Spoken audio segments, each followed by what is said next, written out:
Hey, it's me, Vicky Marie. And I hope you've all had a good day or a good evening or a good morning, wherever you are in the world and what's going on.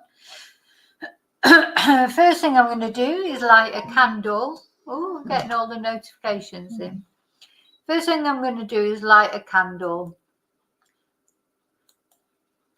for anyone who's missing, anyone who needs some resolution to whatever their case is, especially Samantha Murphy, who still has not been brought home. We've got the two mums from Kansas.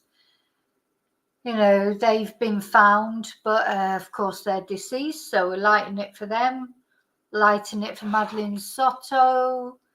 Nobody's still been charged in the murder of Madeline Soto. Anna Knezevich has not been found. You know, all the victims of the Bondi stabbings. It just goes on and on, doesn't it? So we can't do much for all these people, but we can light a candle at least. That's something that we can do. So I'm going to light the candle first, and then I'm going to put a few virtual candles with the special members candles that we have.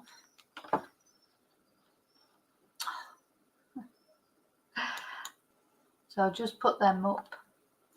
And then we're going to start. Now, this case that I'm going to tell you about today, I'm sure that, well, I would imagine most of you know about this case. I would imagine so. It's probably one of the most famous cases at the moment, isn't it? The Doomsday cult case. Last year, Lori Vallow, she was found guilty of conspiracy to murder and this, that and the other of her own children. I mean, Lori Vallow has just left a wake of bodies behind her, and we're going to look at that. And now Chad Daybell, they got tried separately in the end, didn't they? And Chad Daybell is being tried as we speak. We're about on day 4, I think, of the trial, or coming into day 4. So that's what we're going to talk about, this trial and the case itself. So I did prepare a video earlier because I knew I'd be tired tonight, because Tuesdays, you know, again, one of those long days. I don't finish classes till 7 o'clock.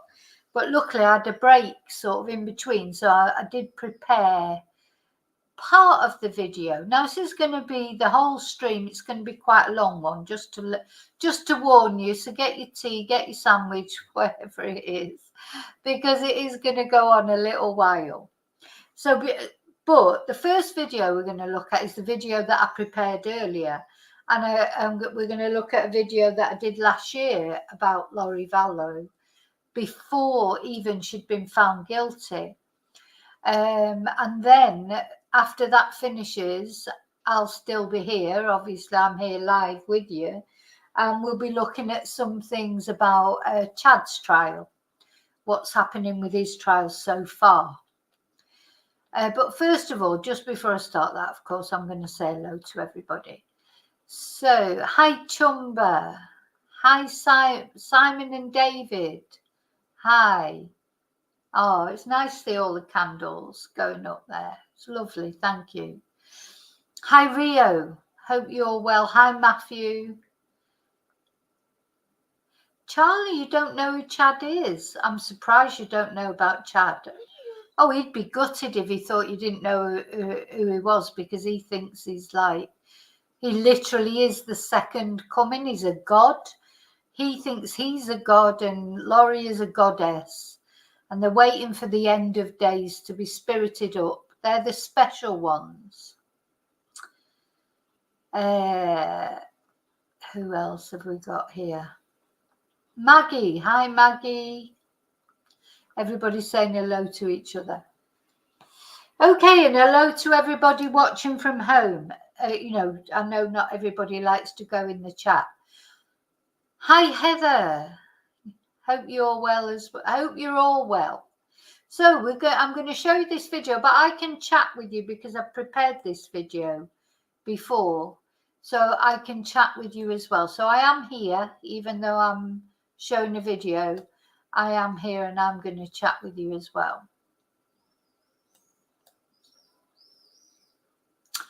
Oh, Mello, hi. You don't know this one either. I'm really surprised because, you know, it's a big case. Now, as I say, I did a video on it last year, but it was early in the year. Maybe some of you weren't, you weren't here, like my subscribers then. So maybe you didn't see that video last year. It's not a brilliant video, to be honest, because I didn't know how to share videos then and things, but now I do. Okay, so let's have a look at the video. Hey, it's me, Vicki, Marie, double Vicki, and hope you're all well, whether it be morning, afternoon, or evening, whenever you're watching. I hope you're all well. Thank you for watching. I want to just thank you all, something that I don't do very often. I just can't. I can't believe how many of you didn't know about this case because it's such a famous case. But anyway, never mind. By the time you finish watching this stream, you'll know all about it. You'll probably wish you hadn't. No, I mean, it is a fascinating case. I mean, it's this case. This is one of those, oh my God, you can't even believe it's real. You know, if you read a book or watched a film with the events of this case, you'd think, that could never happen. It's too far-fetched. Is put on my little banner these days. I keep forgetting to put it on. Thanks all for watching, liking, subscribing, being members, buying me a Ko-fi, PayPaling or sending super chats, etc. Because your support really does mean everything. Now, the thing is, I'm really, really trying hard. Just before I start into this video, there's just something I want to say, which is I really, really do appreciate everybody who supports my channel in whatever way. I mean, subscribing is free. If you're not subscribed, it's completely free. Please subscribe. It helps me out, but it doesn't cost you anything. Same with liking, you know, putting that thumbs up or thumbs down, to be honest. Any interaction on my channel helps with the algorithm. But, you know, I'm really trying hard. I'm hoping that sometime this year, I may, currently I give quite a lot of time, obviously, to my YouTube channel, and it's increased and increased. And, you know, I want to make it where, you know, how can I put it?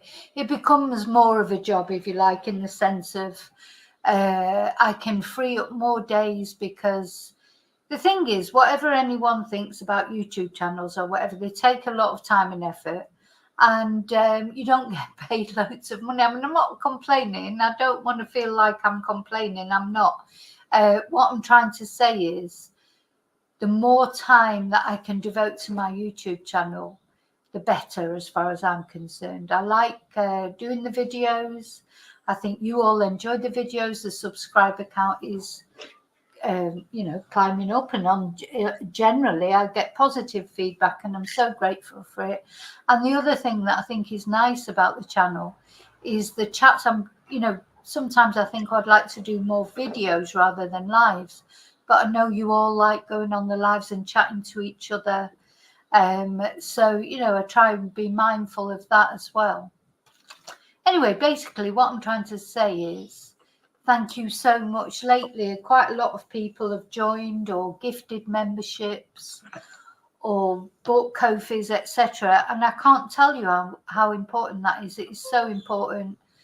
Apart from the financial aspect of everything, it's just makes me feel good, you know, on the times when I do get a bit fed up or I'm tired. You know, you've seen it when I'm tired or if I get like depressed about depressing things, etc. Sometimes cases that I cover, they're quite upsetting, and honestly there's many times that I think, oh my God, why am I doing this? But it's always because of my chatterati. It's always because of that I do carry on. So I just want you to know that. So thank you so much. Of course, you know, see, I have another job. I'm a Spanish teacher. I should show my Spanish books more. I was going to do it at the beginning of this video, but I'm not going to do it. If you're interested in Spanish classes, if you want to learn Spanish, drop me an email at Vicki Marie Chats, Vicki with an I, at gmail.com,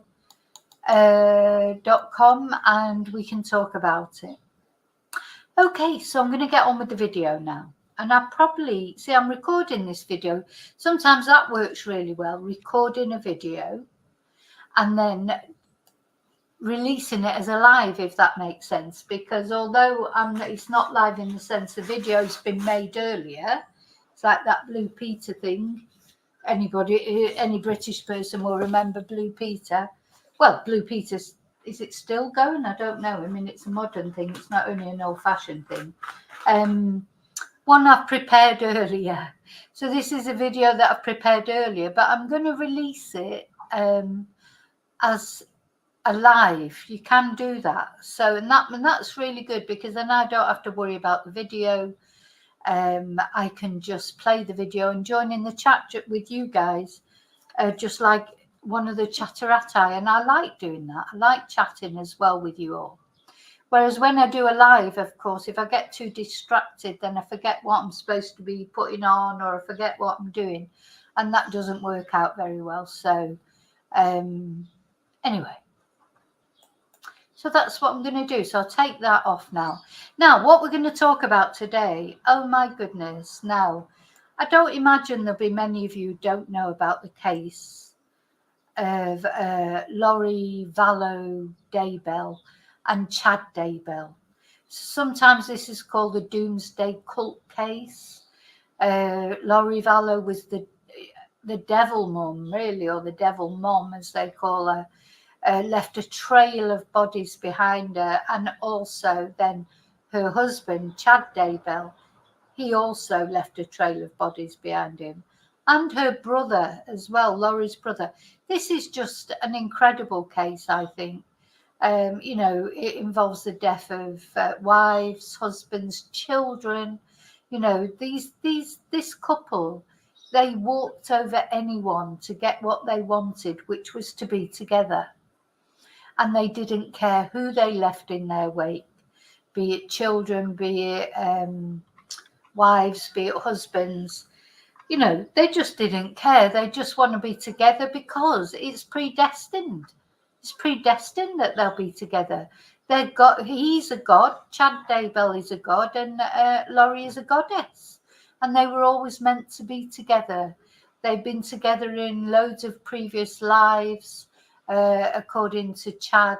And, you know, they were always predestined to be together. And the way they managed to get together was by killing Chad's wife.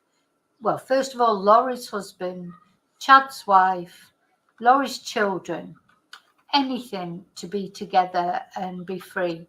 And the way they, you know, it's a funny old case, because I personally think Laurie, she didn't put up much of a defense. Laurie was tried last year and she's been given life imprisonment. Now, just a couple of days ago, the trial started of Chad Daybell. And it's widely thought that he is going to throw Laurie under the bus and more or less blame everything on her to try and get away with it. Well, you know, time will tell if that's what he does. The death penalty is on the table. You know, there is a possibility of the death penalty. So Laurie did not get the death penalty, though many people thought she should have got the death penalty. Personally, I think, you know, if you're looking at it as a criteria, yes, she should. Because you're talking about a lot of bodies she's left behind, 2 of which were her children. So, you know, if anyone deserved the death penalty, I suspect it was her. Anyway, she didn't get the death penalty, and whether Chad will get the death penalty or not, because it's not clear if Chad actually killed anybody, because Laurie's brother was like the hitman. Laurie's brother Alex, who is also now dead, strangely enough. It's not really clear what happened to him, though. He seems to have suffered an embolism or something, but, you know, it makes you wonder, was he murdered? it's thought that he was probably the hitman who did these actual murders, and Laurie and Chad sort of conspired in them, encouraged them, told Alex to do it, but possibly didn't actually do the murders themselves. But the bodies of Laurie's 2 children were found on Chad Daybell's property, buried in the pet cemetery, or one of them was found buried in the pet cemetery. So it's it's not a nice story, but it is completely batshit, let's say, batshit crazy. Just when you think you've heard it all, you hear about this tale and you think, oh my God, this cannot be real. But it is real. And you know, there's so much to this case. I can't possibly go into everything. It's just impossible, but I'm going to go into what I can. I did do a video on Laurie's trial last year, but I'm going to sort of play that video. But I wasn't very good at videos then, in the sense as I couldn't show videos and things like that, and I know how to do that now.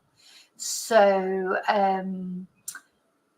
when it comes to the point I'm going to play the video that I made last year, but when it comes to the point where I couldn't, you know, I was just showing my phone because that was the point I was at with with techie things. I am going to play the actual videos that I should have played. So where are we going to start? And then we're going to look at the court case. So I think we're on day 4 at the moment of the Chad Daybell court case. We're just going to look at a summary of what's happened so far. You can watch it live on Court TV. I've been glued to it a little bit today. But, you know, court cases, they go on, and not all of it is interesting, if you like. Well, it's all interesting, but every now and again something explosive comes up, doesn't it? I think what I might just do before... Oh, actually, I'm going to put the video on, and then I'm going to close my window because it's very hot here, actually. You know, those of you know, I'm in Spain. I live in Spain. It's starting to heat up. And I've had the window open. But, of course, whenever I have the window open, you do get a little bit more noise from outside. So let's put the video on first. So this is the video I did about Laurie last year. Let's see if I can find it. I've got so many windows open because there's a lot of things that I want to show you.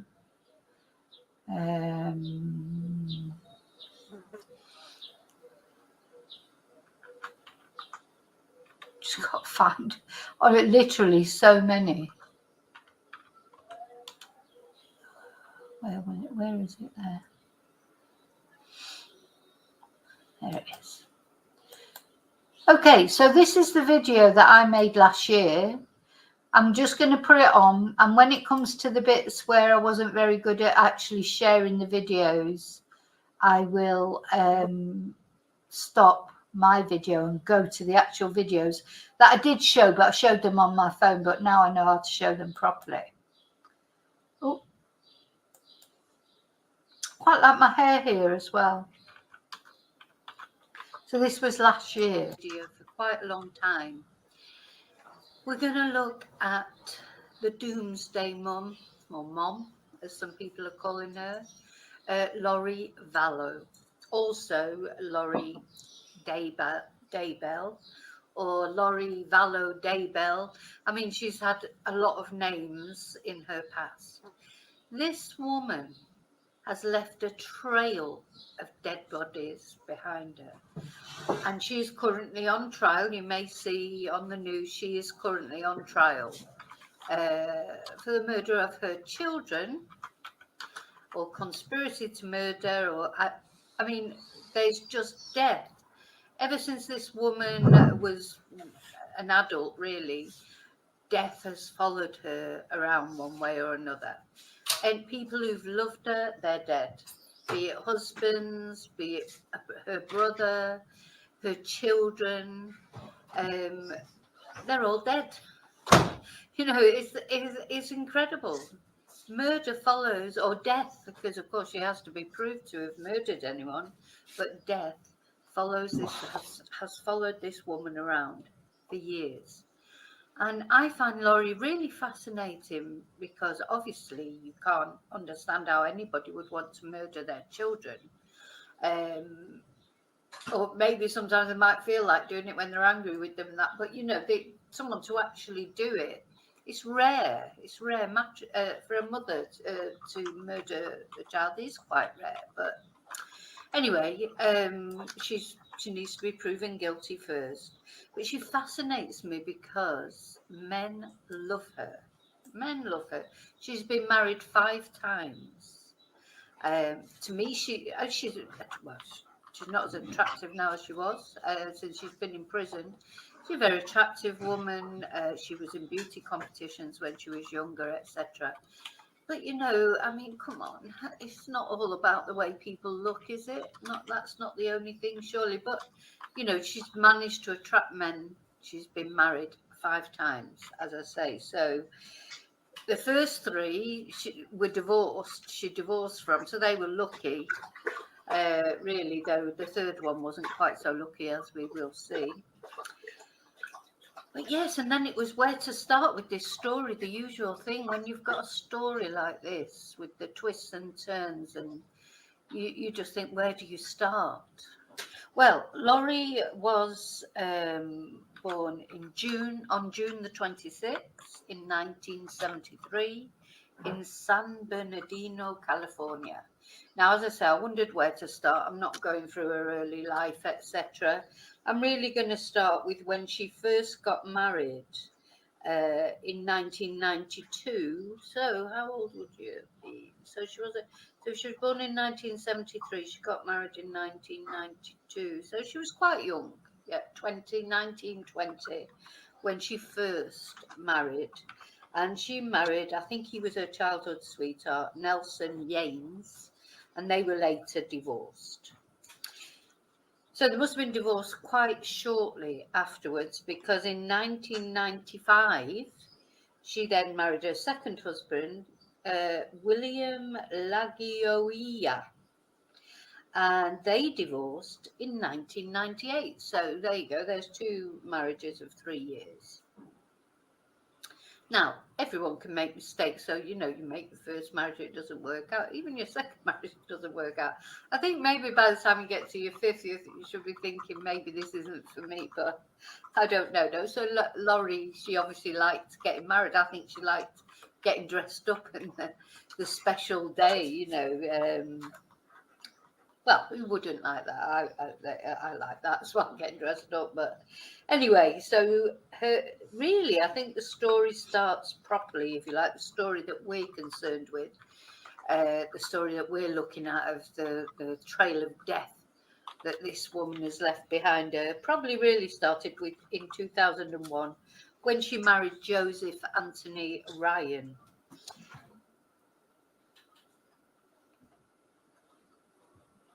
And she was divorced from him in 2005. And now she had with her second husband, William Lagioia, she had a son, Colby. When she married Joseph Ryan, he adopted Colby. So that was Laurie's biological son. Joseph adopted him. And then they also had a daughter together, and this was Tylee. She was called Tylee, and they had this daughter in 2002. So they're living together with Colby, who is Laurie's son from the previous marriage, and now they've had a daughter together, Tylee, in 2002.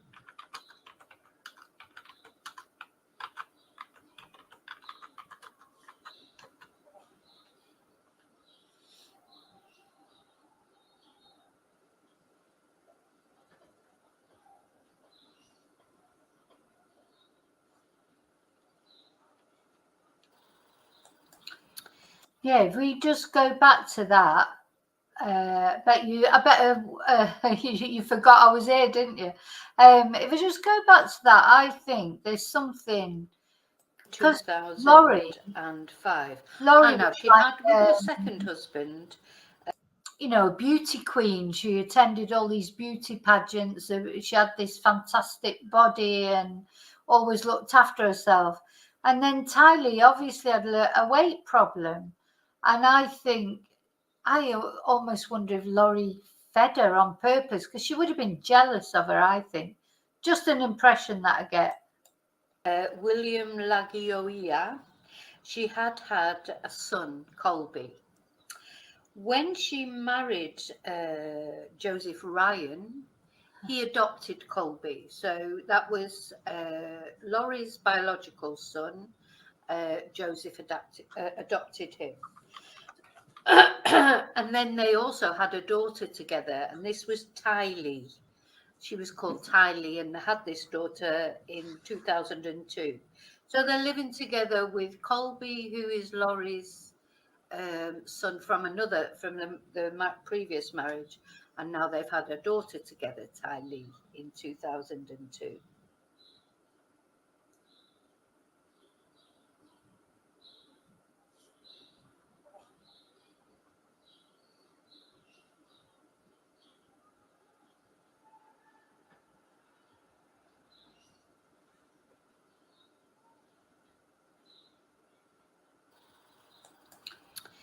Now, sorry, she was those divorced. When was she pictures, divorced? So they divorced in 2005.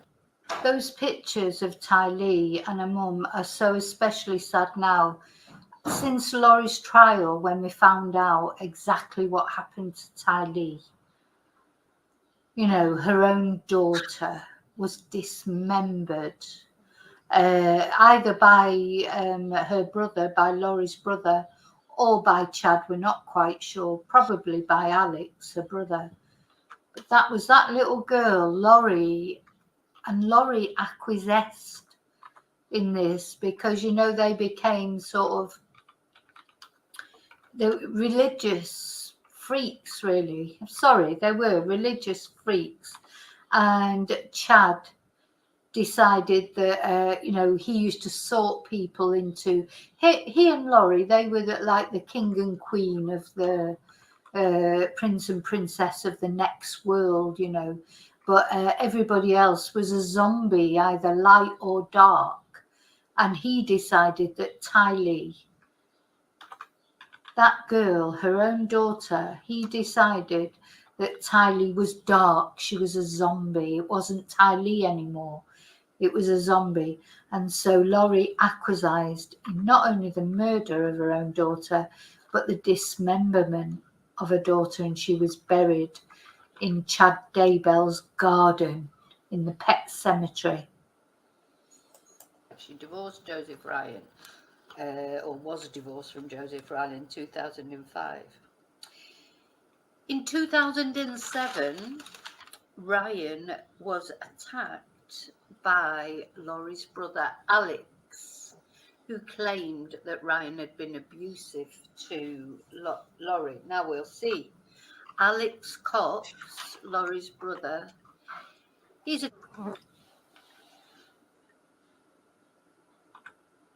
constant theme through this story, as you'll see, not in a positive way. And he seems to have been like the protector of Laurie. He seemed to get involved. It has been suggested that they had an inappropriate relationship. Whether actually they did have an incestuous relationship, it's certainly true that Alex was obsessed with Laurie.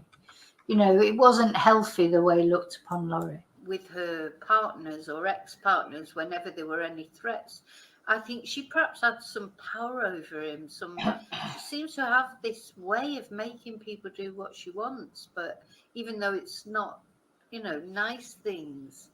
But anyway, so Alex attacked. You'll see that this is a theme.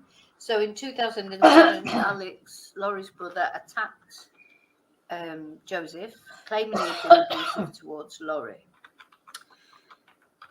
Cox tasered Ryan and threatened to murder him. I think, I say he was lucky, but when you see what happens later, he was lucky at the time not to have been murdered. I think maybe that was when Alex Cox was warming up to his sort of enforcer role for Laurie. Anyway, he was sentenced. He was taken to court. He pled guilty, and he was given 90 days in jail for tasering Joseph and threatening to murder him. Later, Joseph in April, on April the 3rd. Oh no, sorry, I'm going on the. Trying to work out who I'm talking about here. Ah, yeah. So he was then later. Joseph was found dead in his apartment.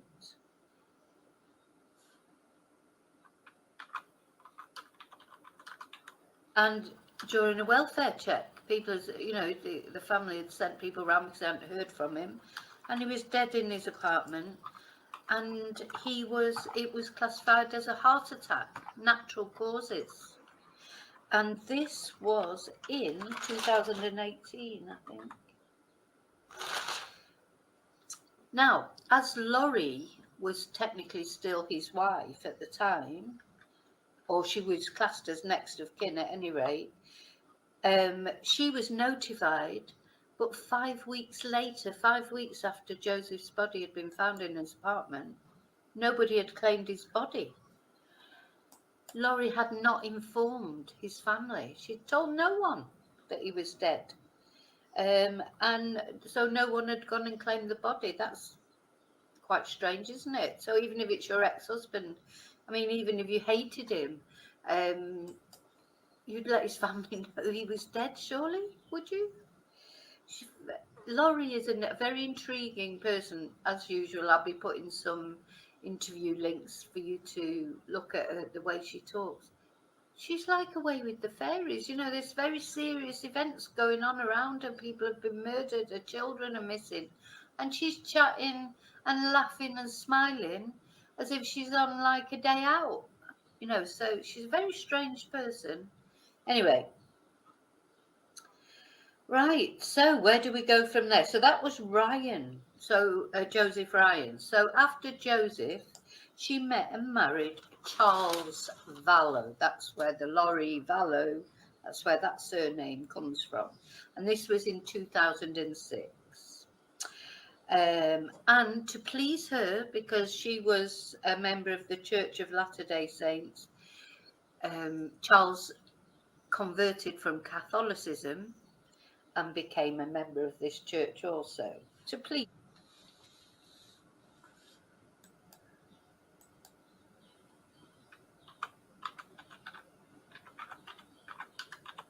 her. So they've got Colby now, Laurie's oldest son. He's, an adult now and sort of doing his own thing. But Tylee is still living at home because she was still quite young. And then they adopted JJ, who was actually the grandnephew of Charles Vallow. So, oh, poor JJ. It's just so tragic what happened to him. I just want to say, have you noticed in this, I'm rocking from side to side. I think I must have been extremely nervous. This was in the early days probably of doing videos. But anyway, this is JJ.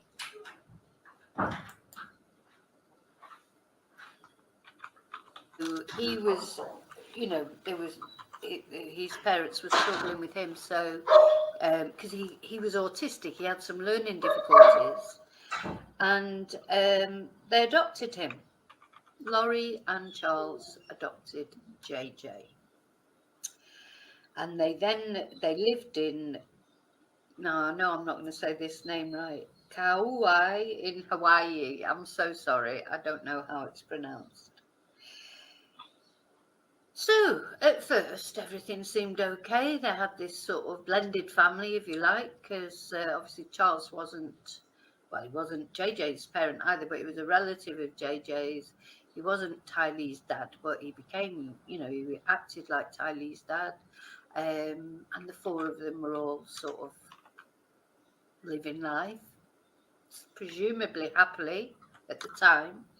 Apparently, the problems really started when Laurie started to read a series of books called Standing in Holy Places. Now, these books were written by Chad Daybell.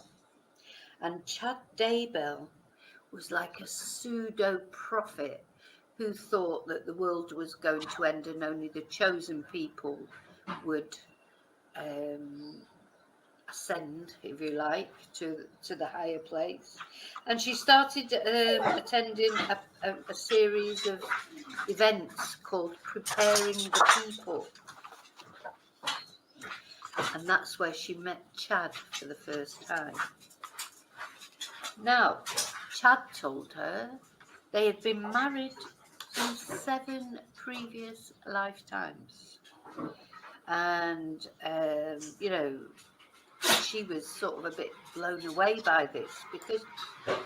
So it turns out that this was Chad's sort of chat-up line. You know, he said this to many women. He had affairs actually with many women, not only Laurie. But with Laurie, this was the relationship that became serious because Laurie just fell for it all because Laurie believed in all that crap. So when he told her that they, you know, met in 7 previous lifetimes and they were, you know, he was the king and she was the queen, or the prince and the princess of the next world, gods. He was a god and she was a goddess. She just sucked it up. Probably a lot of women wouldn't have sucked it up. But apparently it turns out that he did that to a lot of women, not just Laurie. She was obviously at a stage in her life where she was ready for this sort of indoctrination, isn't it? But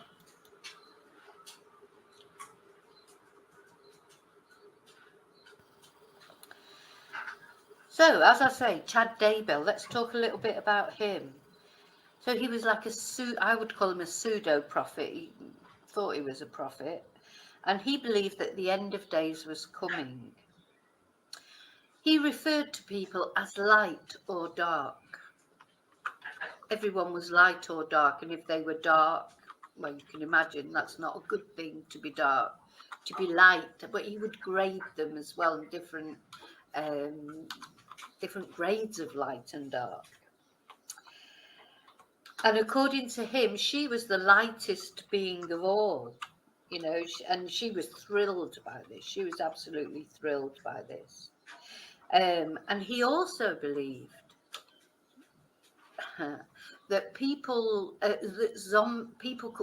could become zombies. Their spirits could be expelled by evil spirits, and they would then be a zombie. Basically, they've already gone off. You know, they're not. And the only way to release their pure spirit would be to kill them, and to make sure this evil spirit didn't get out. And this church, it makes me laugh how they call it a church, the Church of the Firstborn. The Church of the Firstborn. What the hell does that mean? Anyway, for some unknown reason, and not only Laurie, a lot of people believed in this cult, I suppose you would call it. Their relationship intensified, just intensified more and more. Laurie was blown away by Chad, and Chad was blown away by Laurie. But both Chad and Laurie were married. So by February 2019, Laurie was telling Charles she didn't care about him anymore. She didn't care about him. She didn't care about JJ. JJ was only a little boy. And so Charles filed for divorce eventually, and he was genuinely scared of Laurie. And I'm going to play the police body cam of when Charles contacted them to say how scared he was of Laurie. Tonight.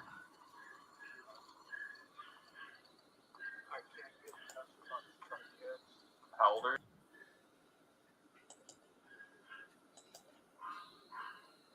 Right, so this is where I'm going to change it over to the proper video. I was showing it on my phone, but I know how to do it properly now. So I've put the subtitles on at the bottom because it's very quiet. so you can hear. So poor Charles, he was so worried. He knew that he was trying to tell the police because she stole his car.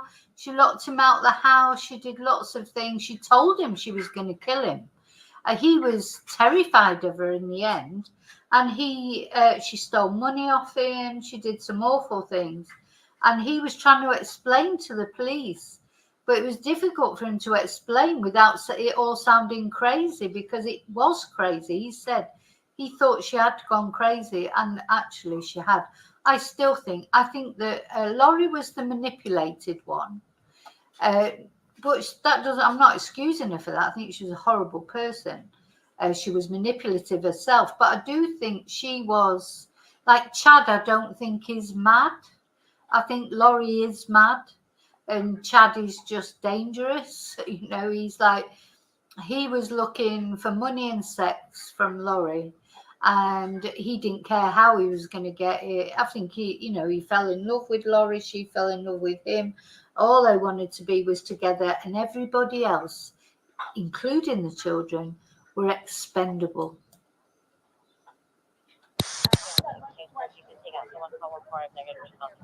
So is she in there?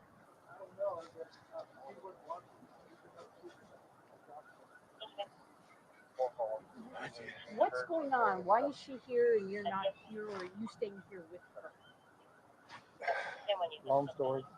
She's had kind of a break from reality. She thinks you're LDS. Yes. She thinks she's married to Moroni in the past. You think she's what? She's married to Moroni at the top of the temple. Angel Moroni. LDS. They don't let me in there. Probation, and she knows when the second coming is happening next year. So does a prophet. Okay. He knows that she knows about it. She meets with Moroni, Jesus Christ, face to face in the temple every day. I've tried to support her as much as I could, but it's gotten really, really bad lately. She's had a break. She says, I'm Nick Schneider. I've taken over Charles's body. And Charles is So she was saying that he was Nick Schneider and he'd taken over Charles's body, and that Charles was already dead. Charles has been killed. That's what she was saying to him. So she wasn't even looking at him as a person. killed. I'm going to kill you. You're going to be murdered today or tomorrow. I'm going to kill you. You're going to be murdered today or tomorrow. And this is what Chad had put in her head. I can do it. I'm not with my priest with my power. She does priest of blessing. She does. So who's Nick Schneider? Oh. That's why Okay. Right. So he's not at church. He's not. She took my truck from the airport. So thanks. She took my truck from the airport last night when I flew in. She kept my flights. I bought her a ticket. They took me home. I've got a 6-year-old with special needs. Right. And he's safe. So you're saying I've got a 6-year-old with special needs, and that is JJ. JJ is autistic, and JJ was one of the children murdered alongside Tammy. Not Tammy, sorry. Tammy was Chad Daybell's wife. But Laurie didn't care who she killed. Children, adults. So you can see Charles here is trying to explain this to this policewoman. How do you explain this madness? You can tell he's at the end of his tether. He doesn't know what to say, where to go. She's looking at him like, Latter-day Saints, the Church of the Latter-day Saints. Somewhere. Right. Okay. For now. If she knows I'm here, she's going to get in. Okay. What car? What is she driving? A black Infiniti QX80. And you've looked all through the parking lots. All right. Do you have the license plate on that? It's KDM 62 or 63 or 67. It's not handicapped. Okay? There it is. And I don't know where she put my truck. She said she put $35,000 in cash out of that account yesterday. Put me payroll. I mean, I just never thought she could do anything like this. But she's just lost touch with reality. I'm not me. She yells. She's unhinged. It's scared the crap out of me. Okay. Now, I'm assuming you guys have phones. Is that an iPhone? Yes. Are you able to track to see where her phone is right now? The phone's Her right here with me. iPhones. The phone's with me. Oh, your phone. Now, how do you get her phone. Because it was in the car this morning when she brought up to school. I took the keys out of her purse out so she couldn't leave. That's when I called you guys. Okay. Somehow she has the keys and left with my dog. And so I don't know where I saw this in her purse. I don't think she's here. They were going to give me a key to the room. I was going to go, if you guys will come with me, see if she's in the room. We can't just go in. If you're not allowed to go in, we can't either. We can just. Okay, that's going to be up to them if they allow you to go in. No, we can't. Now, you guys are married, so there shouldn't be. No, we're waiting for right now. What we're doing is my sergeant wanted to get some information from you. I was about to call you, but then Gary said you were here. We are just going to wait a second. My sergeant, they're on their way because we have a sergeant training. So they're going to be here.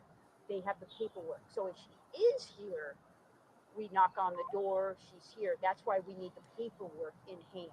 Okay, so we can take her. So Tell me again real quick. That's why we're here. What's her first name? Lori. Lori. And tell me again about the vehicle. It's a black Infinity QX80. And try that license plate again.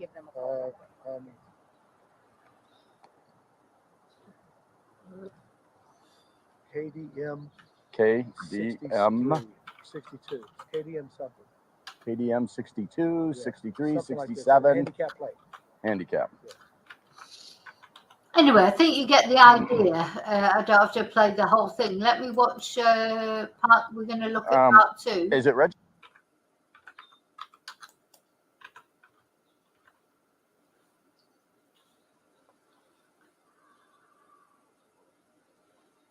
Hang on.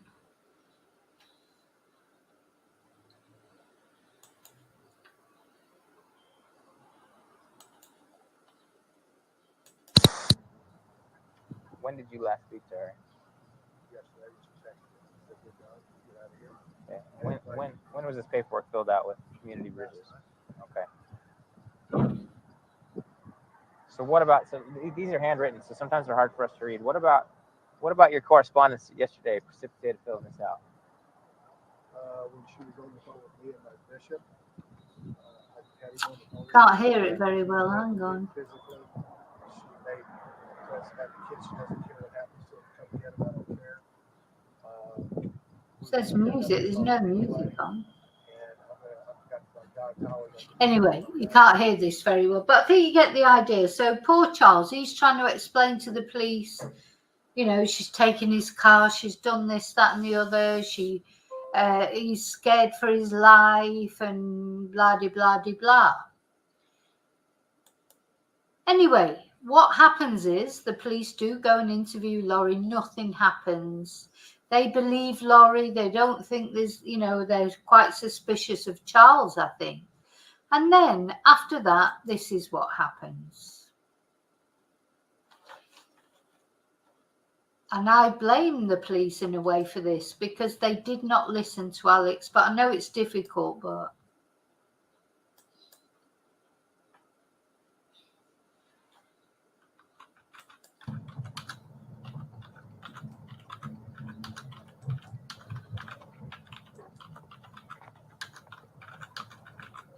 He's advising them 54 hours when our involved. The brother-in-law visiting from Houston.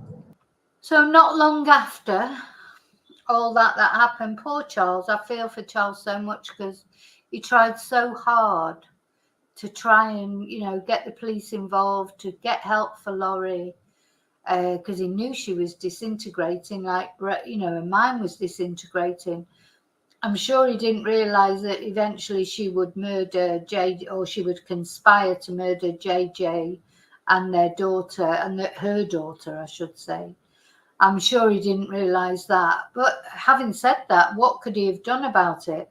So now we're sort of fast forwarding to when the police turned up after Laurie's brother Alex had shot Charles, said it was self-defense, and killed him.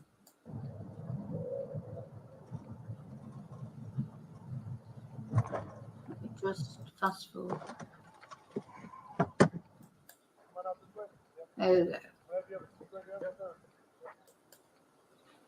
Who else is in the house?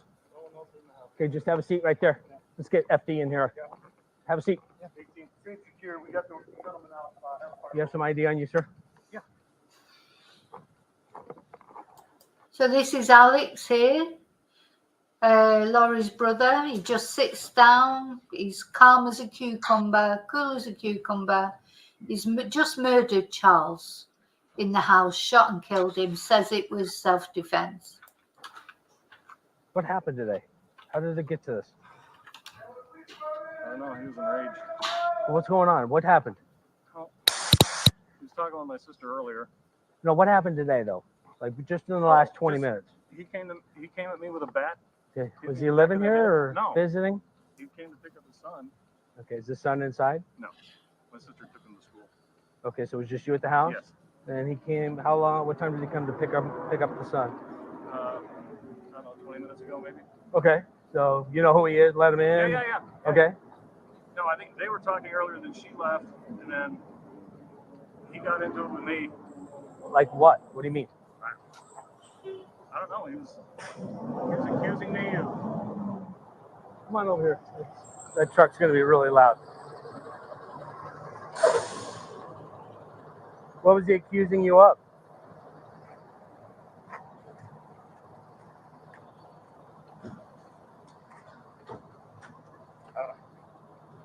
He was just yelling at me. Okay. What was he yelling at you about? About my sister because I've broken up the tussle with them earlier. And he told me not to interfere anymore with them or I'd pay. And he came at me with a bat. Okay, so he showed up in the house with a bat in his hand? No.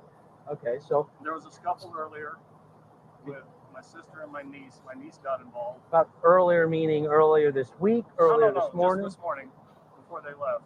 Before your wife left? My sister. Before your sister left? Yeah. Okay, who lives here with you? Nobody. I don't live here. My sister lives here and my niece lives here. And you're just visiting? I was visiting for the night. Okay, so you're over here visiting your sister and your niece. Yes. Okay, and there was a tussle between your sister and her husband. Yes. And does the husband live here or no? No. Okay. Okay, is he an ex-husband or just current husband? They're working on that. Gotcha. So at some point earlier today.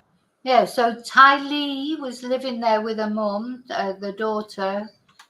I presume she was sharing custody of JJ. You know, it's just a nightmare. They get into some type of domestic? Yeah, just this morning, then they left, and then he came at me. They left meaning who? Both of parties? Yeah, my sister took my niece and my nephew. Okay, so they left. Create some space for him, and then he came at me. Okay, but did he leave also? No. He stayed here? He stayed. So you guys are kind of talking in between or what? Who are you? Who are you? No, just go back. I appreciate it. Thank you, sir. Thank you. So it's just you and your brother-in-law. Yes. Okay? And kind of go through it. So, say something like, hey, don't touch my sister, or yeah. Yeah. Okay. And then he picked up the bat. Where was the bat at? In the living room. Okay. The guy inside me? No, I haven't got it.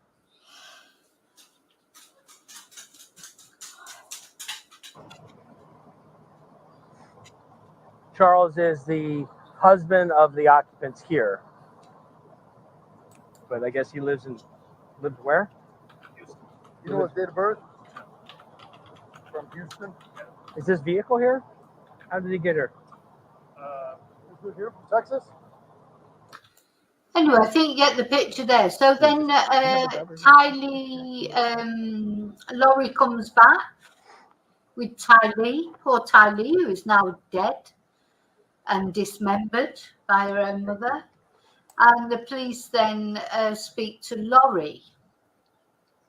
Laurie thinks it's hilarious.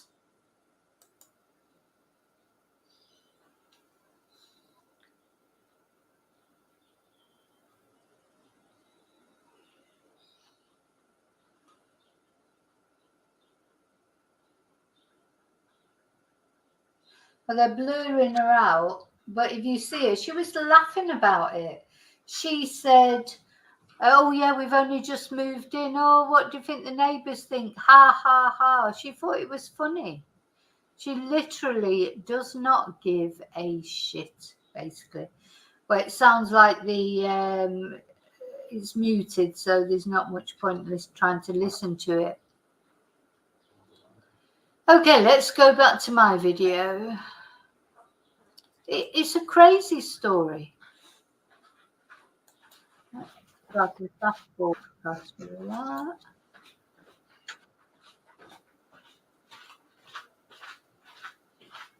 see his interviews, he just seems like he just didn't know what to do, did he? He was like trying to make it work. He was probably still in love with Laurie, and she's acting so strange towards him, you know, and unbeknownst to him, I presume he didn't know she'd started this relationship with Chad Daybell.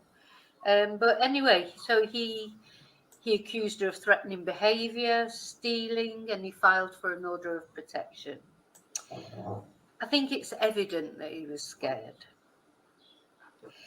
Then in February 2019 as well, Laurie disappeared for 58 days. Oh yeah, so this was another thing. So by then, so although it was all awkward with Charles, and you could, you know, she was falling out of love with Charles anyway, but then she met Chad Daybell. And once she met Chad Daybell, then she disappeared for 58 days. So it's thought that their affair started, you know, quite a fair bit, that, you know, that this was, her disappearance was to do with the fact that she was with Chad. Disappeared.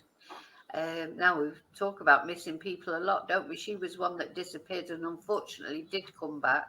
Why don't the nice ones come back? Or why can't we find the nice ones? Well, exactly. Why did she disappeared for 58 days, and it's presumed that she may well have been with Chad Daybell. But we don't know. Now, those orders that Charles had made against her, he withdrew a month later. He was hoping to make this relationship work one way or another. I think he was a genuinely decent man, Charles Valerie. Just wanted to make the relationship work for him and for Laurie and for the children.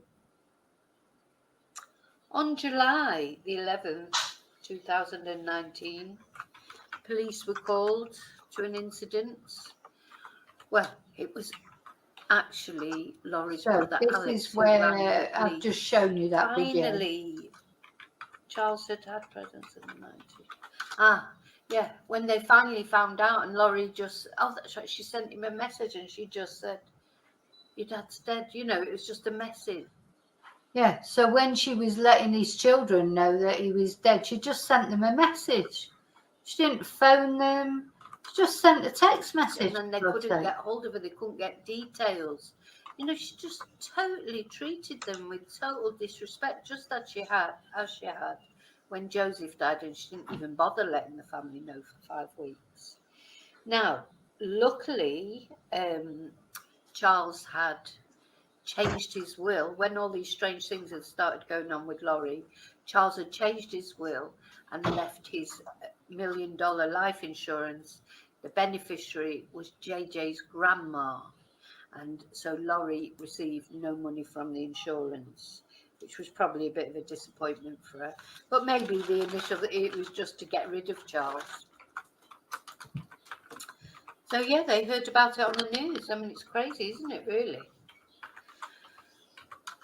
Right, I'm going to have a little pause here while I do my housekeeping, because this might end up being quite a long video, because there's a lot to say about this case, and the live streams I'm thinking of doing for the members. The members. It's just, she's met a pseudo prophet, and they're thinking that the end of days is coming. You know, if people are interested in it, we can discuss it, and I think that might be a fun way of spending a Friday evening. I don't know. You let me know. Maybe not. Maybe don't. But anyway, then you don't have to join. But I'm putting here how you join, how you become a member of the channel, and also the other sort of housekeeping things is you can find that people are being replaced. People's spirits are being replaced by zombies, and everybody's light and dark, and there's only a few chosen people that are going to be taken up. You know, it makes me so angry when people hide behind religion to do horrible things. That's even worse, isn't it, than just doing horrible things? So they take, you know, whether you're a Christian or a Muslim or whatever your religion is, most religions, the basis of the religion are pure thoughts, you know, good things like Christianity, you know, the teachings of Jesus Christ, and the teachings of Muhammad, Buddha, etc. They're pure, they're nice, it's all about love, it's all good things. And what people do is they twist them to their own agenda, don't they? And say that, oh, you know, those people, if you're not one of, well, we've seen this just recently, haven't we? So it happens even more now. This was a year ago. It's all got worse now. Because you're like impure and you're not going to heaven. How do they know? They have no. They're not going to. There's no person on earth, no human being that can say that if someone's going to heaven or not. You know, that's a personal responsibility, and only God, or whatever you call God. I mean, they're all different. Might be Muhammad, it might be Buddha. They're going to decide that. I'm not having some person telling me whether I'm going to heaven or not for the things that, you know, I deal with my own personal responsibility. I atone if you sin or if you do bad things, you know when you've done something bad and you have to atone for it. You have to feel sorry about it. Karma is a big thing that I believe in. So karma always gets you if you don't acknowledge it, karma will. But yeah, but these are people, they're hiding behind religion. So they're taking a good thing, you know, the teachings of these prophets, etc., which are pure, loving messages of treating other people well and, you know, just generally living a good life. They're taking that, twisting it, hiding behind it, and trying to turn it into something horrible, you know, and that's what they did. So it makes me really angry. Anyway, but people, as I say, people go with it, you know, and there's almost like I remember years ago, I don't know if any of you out there remember Billy Graham, who was a big evangelical speaker, an American guy, and he came over to the UK. And my parents went to that, to his, you know, speech, and they actually they said it was so compelling at the time. It was almost like you're all transfixed or hypnotized. And when they asked people to come to the front to sign up, like, you know, for the newsletter or whatever, my parents actually did stand up and go down. I mean, but for them, it was like once they came out and got home, the spell was broken. So they never pursued that and followed that in any way. But of course, a lot of people do. So a lot of people stay in the spell, don't they? And especially if you have a charismatic spokesperson. People, you know, have you ever become involved in anything like that? What's your experiences? Let me know, because I think it's like, well, we're all in a cult now, aren't we? We're in the Vicki Marie Chats cult. For all of us that are members, for all of you that are members, on a Thursday we're in a cult now. We've got got a lot of members to welcome to the family this Thursday. People have been very generous gifting memberships. I've gifted some memberships, and some people have joined off their own back. So lots of people welcome to the cult this Thursday. I don't know, because I've never become involved in anything like that, but I think until now, I wouldn't say that I couldn't, because I think these people, they're clever and they're very, you know, it's like the Jim Jones thing, Reverend Jim Jones. I don't know if you know about him, and that's another video I'd like to. I've done a video about Jim Jones now. It's on my playlist somewhere, or if you put in Jim Jones in my YouTube channel, it'll come up with the video about the cult leader Jim Jones. Mate, wacko! All these people, they entrance people and they get them to come along with them. And have you had any experience of that? If you have, let me know. Let me know, because I'd like to know about it. So this is the point that we've got to. So yeah, so she's already left quite a few bodies in a wake. Well, 2 anyway that we know of by then. We come to September, 23rd of September 2019. JJ is seen on a doorbell, you know, the doorbell ring videos. Now, how old was JJ? Poor little thing. So he was born in 2012. So he was last seen. There's so many notes on this case because it's just crazy. So 2019. Oh, so bless him, he was only 7 years old. And he was seen on one of these doorbell ring camera things, playing with his friends on 23rd of September. On the 24th of September, so just the next day, Laurie rang the school or called into the school and withdrew him from the school and said that she would be homeschooling him from now on.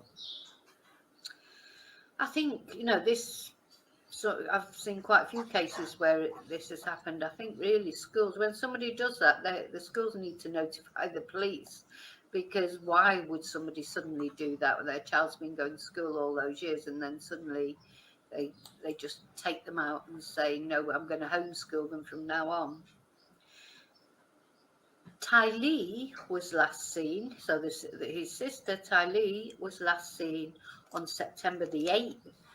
So before that, actually seen out in public 2019 at the Yellowstone National Park, and she was with JJ, her brother, Laurie, her mother, and Uncle Alex. Now we have an expression in Britain, Uncle Knobhead. Uncle Knobhead is that member of the family that's embarrassing at parties, tries to chat up all the young girls, get them all to dance, or, you know, just a bit of an embarrassment, an uncle that's a bit of an embarrassment. Alex Cox is like Uncle Knobhead on acid, isn't he? He's like your worst type of uncle that you would want in your family. Well, obviously Laurie wanted him in the family because she used him as her enforcer, her protector. He was almost like a hitman, like her own personal hitman that she had. But of course for the kids, I mean, there's photos of them at the Yellowstone Park and they're all laughing and joking, and it's just chilling when you think of what happens later.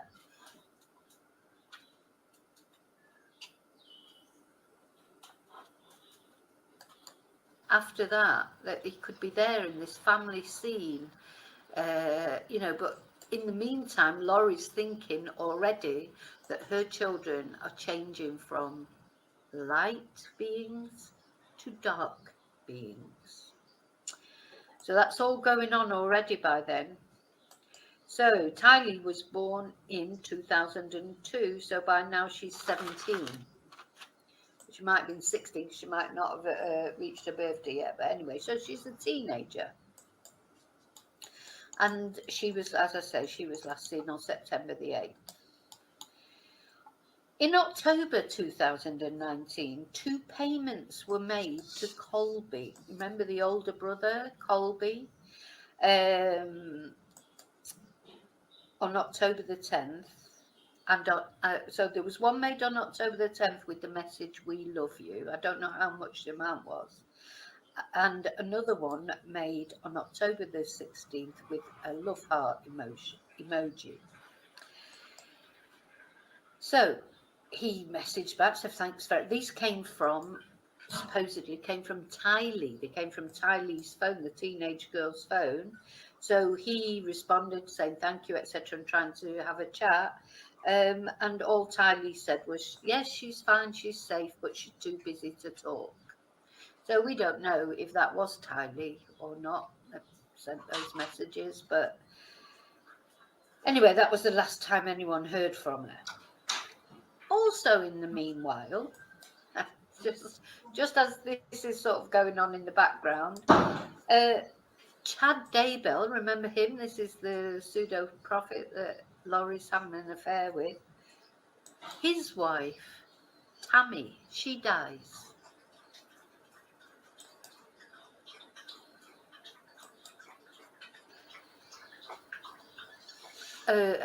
Ostensibly of natural causes, you know. So there's no reason to believe there are any suspicious circumstances at the time.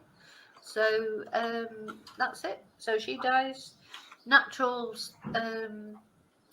causes, no questions asked.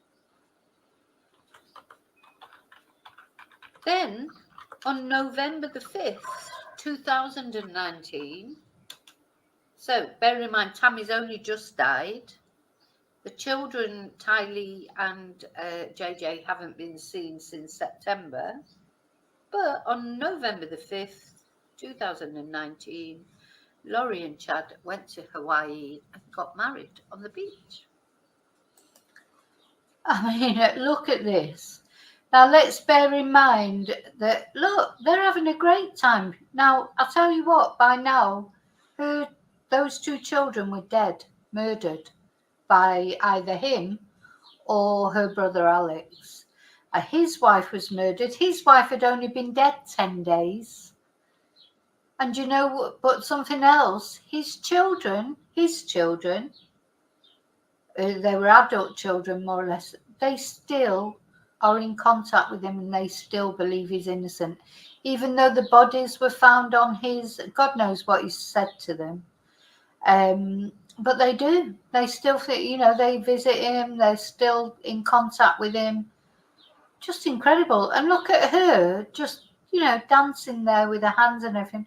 The children are dead. Everybody was asking all over the world, where are your children, Laurie? Where are your children?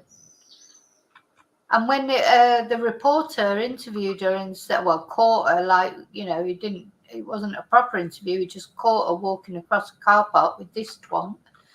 And he said to her, oh, everybody's worrying about your children, Laurie. And she said, oh, that's nice. Absolute nutcase.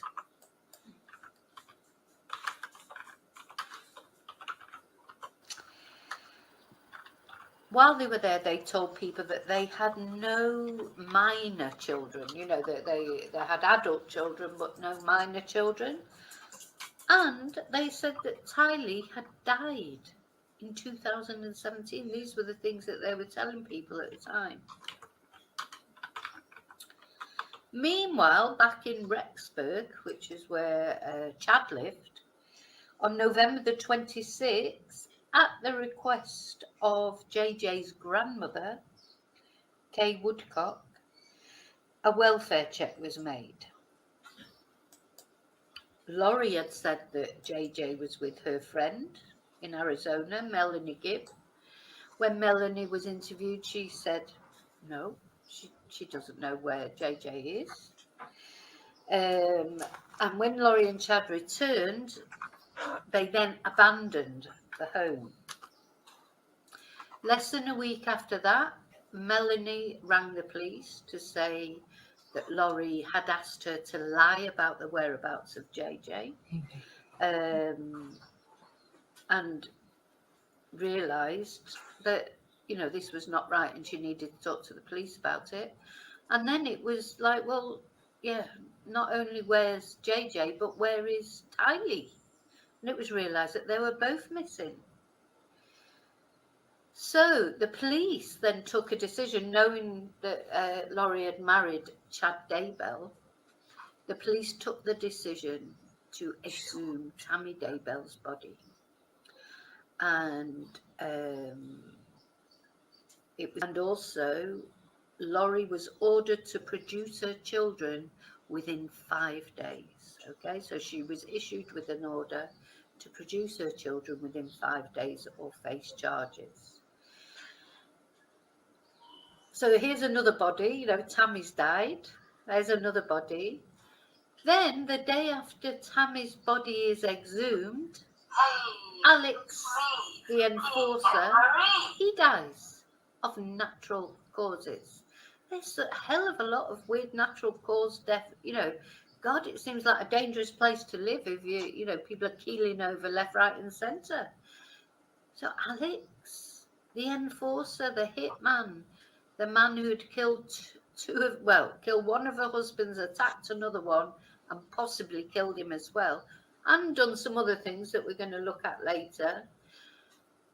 Sorry if it's confusing, but it really is confusing. There's so many things sort of happened. He dies. Yeah, so he's dead now. So they've exhumed Tammy's body. Alex is dead. Now let's go to Tammy. Let's talk about Tammy. Because her dying of natural causes, that wasn't the only part to the story of Tammy. On October the 9th that same year, she had called the police after a masked assailant tried to shoot her in her garage with what she assumed was a paintball gun, but probably wasn't. But a masked assailant entered her garage, threatened to shoot her, and through very good luck, just she managed to escape that, and she rang the police and reported that this man had been in a garage threatening to shoot her with what she assumed was a paint gun. And so that was October the 9th. 10 days later, on October the 19th, that's when she was found dead, presumed natural causes. So, was that Alex again? That masked assailant, was he trying to kill her that way and it didn't work out, so in the end they managed to kill her another way? I don't know. These are all trials that are going to have to come up. You know, I wanted to do this video to give you the background to this story, because at the moment Laurie's trial is going on. Oh, and she's loving it. I mean, she's just like, oh, yeah. I don't know. This woman, she's not right in the head. That she's been proved to be okay. She's been sort of assessed and found not to be okay, then to be okay, not to be okay. But she knows, you know, she's obviously been brainwashed by this cult. But her behaviour is strange, because she's just laughing and joking and cheerful. These zombies that they thought exist, jargon for what they call it, but it was an order basically to produce her children. Yeah, sorry, I'm just got to whiz it on a little bit because I've got a class in a minute and I've got to finish this video, but I'll be playing it for you later. She was appearing like in they appear in these hearings. Chad would be there blowing kisses at her and he was still free. Of course, then, once Laura's in custody, that gives the police a lot of time to start looking more carefully at Chad and things that came up in the Tammy's exhumation, etc., and just making more general things. Yeah, I'm going to stop that video now, and when I come on later to the live with you, I don't know. Okay, so basically that is the story so far. You know, that was the video that I made last year when Laurie's trial was coming up. So see, my hair doesn't look quite as good at the moment as it did on that video, does it? But no, that was a video. That was a video, Mello. That was a video. This is me really now. That was a video that I made earlier. So, as you can see, because my hair doesn't look quite as nice as it did on that video. So that was the story so far. When it came up to Laurie's trial, that was the story. So we've got, she had two husbands who she just divorced, like, you know, how boring. Then she's had two other husbands that died mysteriously. Well, one was shot. One was definitely shot by Uncle Knobhead Alex. The other one, they're not sure if he was murdered or not, but he died in mysterious circumstances. Then she married Chad. Chad's wife died. At first it was thought it was natural causes, but when she was exhumed, it was found she didn't die of natural causes. And it's thought that Alex killed her. But then Alex died as well. The brother, the bloody hitman that they'd used as he died as well. Everybody's dying. In the meantime, the kids have disappeared. And everyone's worried about Laurie's kids. And she's just laughing about it and, you know, making jokes. And her and Chad, 10 days after Chad's wife dies, they go off to Hawaii and get married. You know, it's just crazy. So, of course, the police had to find the children then. Anyway, they did, unfortunately. It's very, very sad. They found the children buried in Chad Daybell's garden, in, you know, the pet cemetery. I mean, it's just awful. Anyway, so Laurie went to trial first. Let me just show you this.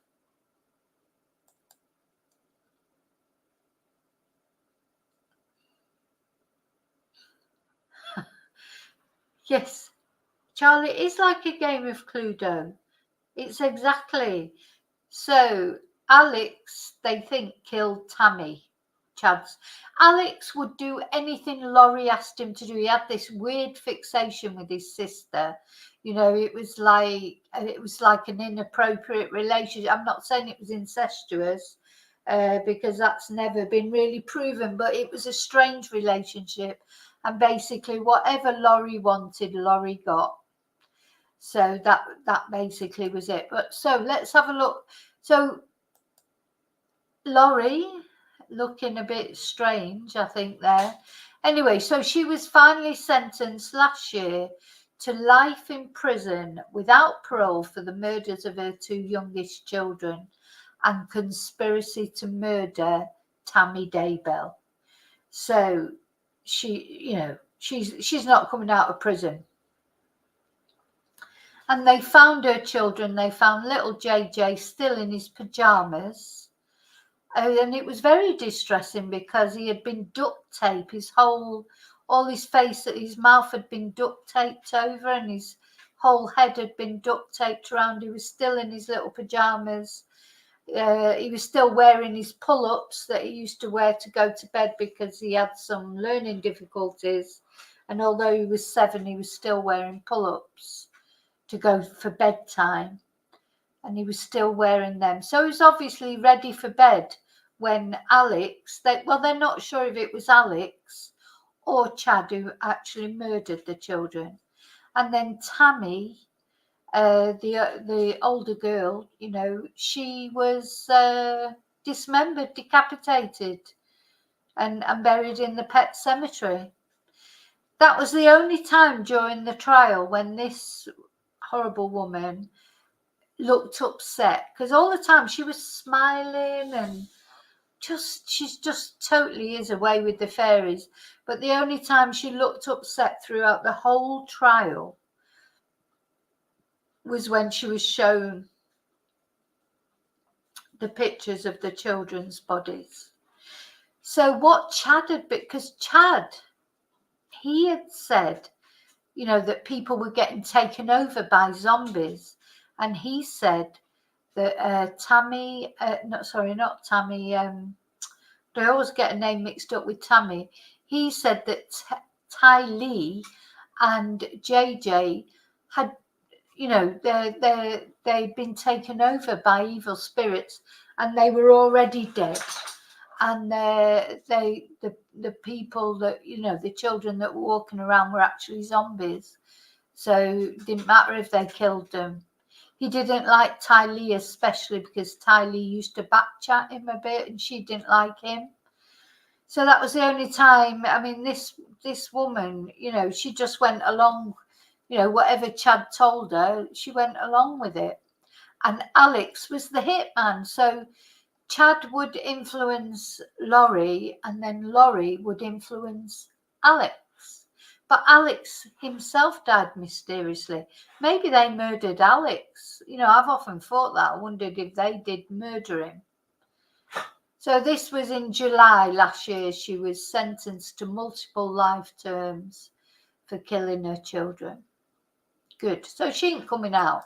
So what's happening now is the court case of Chad Daybell.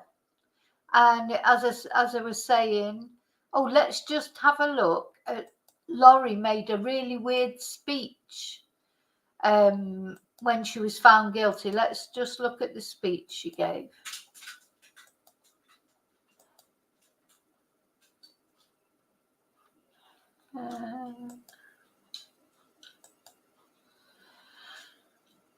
Elocution, which permits you to make a statement on your own behalf or present any information in mitigation of the punishment for the crimes you've committed.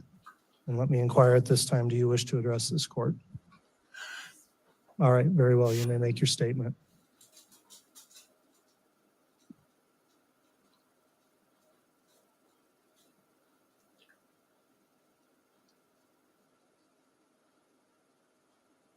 I would like to start by quoting John from the New Testament in the Bible. In John chapter 8, verse 7, Jesus says, "He that is without sin among you, let him first cast a stone at her." Then in verse 15, Jesus says, "Ye judge after the flesh, I judge no man. And yet if I judge, my judgment is true." Jesus Look at the judge's face. He's thinking, for fuck's sake, this woman is as crazy as a box of frogs. So this is her statement that she made after she was found guilty. And it's like she's still not accepting that what she's done is murdered her children. Do you know what I mean? It's like the judge's face says it all, I think. knows me, and Jesus understands me. I mourn with all of you who mourn my children and Tammy. Jesus Christ knows the truth of what happened here. Jesus Christ knows that no one was murdered in this case. Accidental deaths happen. Suicides happen. Fatal side effects from medications happen. I have a different perspective in life because in 2002, when I was pregnant with Tylee, I died in the hospital while in labor with her. They tried to stop my labor. They put me on the table and they put something in my IV, and I felt my spirit falling to the floor. I was standing near my pregnant body, watching the doctors try to revive me, which took them a few minutes. In that time, my sister Stacy was standing to my left. I turned to hug her and was surprised that her spirit was as tangible as a physical body, because I knew I was in spirit and she was in spirit. She said she needed to show me some things, and we went to heaven. I later returned to my body. Because of this experience, I have access to heaven and the spirit world. Since then, I have had many communications from people now living in heaven, including my children, Tylee Ashlyn and Joshua Jackson, my sisters, Stacy and Lolly, my aunts and my uncles, and my grandparents. I have had many communications with Jesus Christ, the Savior of this world, and our heavenly parents. I've had many angelic visitors have come and communicated with me and even manifested themselves to me. Because of these communications, I know for a fact that my children are happy and busy in the spirit world. Because of my communications with my friend Tammy Daybell, I know that she is also very happy. They're all happy. I mean, they did them a favor by murdering them, by the sound of it. Her children are happy. Tammy, Chad's wife, is happy. Everyone's happy in the spirit world, according to her. And so she's taking no responsibility. She's got no remorse. She is crazy. I personally don't think Chad is crazy. I think Chad knew exactly what he's doing. But I do think that though she was tested and they said she didn't have any, personality disorders. I mean, if she hasn't got a personality disorder, who has? Just crazy, isn't it? And extremely busy. I have always mourned the loss of my loved ones, and I have lost many in this mortal world. However, I know them more than most people. I know where they are now and what they're doing. I know how wonderful heaven is, and I'm homesick for it every single day. I know we all lived in heaven before we were born on earth, and we were all adult spirits in the heavenly realm. We chose to come to earth as mortals. Heaven is more wonderful than you can possibly imagine. I do not fear death, but I look forward to it. I did not want to return to my body when I was out of it, even though my son Colby, who I adored more than anything, was only 6 years old at the time, and I was I know the judge's face is a picture, isn't it? You can tell the judge is just thinking, oh my God, I bet he's thinking about what he's having for tea tonight.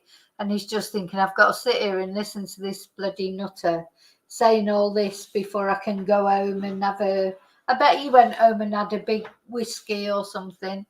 But yeah, this is where it all started with, she did have a near-death experience. She did nearly die when she had Tylee, and she said that's where all her problems started, because from what people say, before that, she wasn't, she was normal,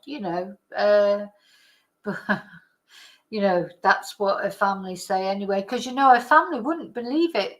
Her mom would not believe what she'd done until the bodies were found. When the children's bodies were found, her mum was sticking up for her, saying there's no way she would have done anything like this. There's no way. Anyway, when the children's bodies were found, then she did believe her. But she did believe it. But God, it's all funny noises going on in my house. I feel like I'm being haunted. It's totally some really weird noises. But anyway, I still know what it is. So I've forgotten what I was saying. Oh, so it's this near-death experience that did send her a bit loopy. Oh, and Chad Daybell's children, as I was saying earlier, they still don't believe that he's done anything.